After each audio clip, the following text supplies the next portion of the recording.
Hello everybody, Everyday Linux Driver here. Today I'm going to tell you guys how to download stuff.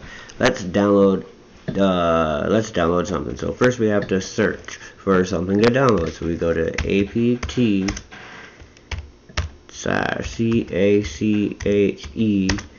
and search,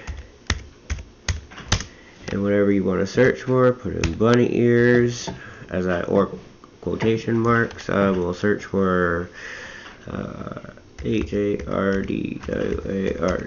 We'll search for hardware, see what comes up. Now that's going to search the title and description of your videos. Oh look, we got NVIDIA.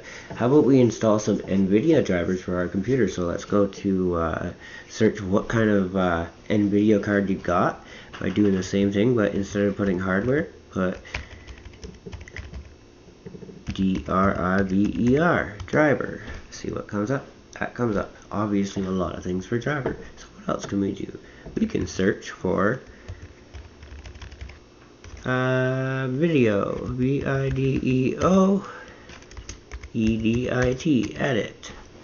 Now that's going to show us some video editors. Now OLive editor is something that I know and love because it is a free editor. So let's go ahead and install OLive by copying that, just like we did there. Then you go to sudo, because you need that big man's permission to install apt, then install. And if you want to paste that with your shortcuts, it's Shift Control V. Really cool trick. Enter password. It's going to go onto the internet and download that file and ask you if you want to use that space. It'll take 162. I do not want to do that because I already got it, so I'm going to go and that's how you do it. Easy hack out. And I'm driving Linux every day, baby. That's not funny, is it?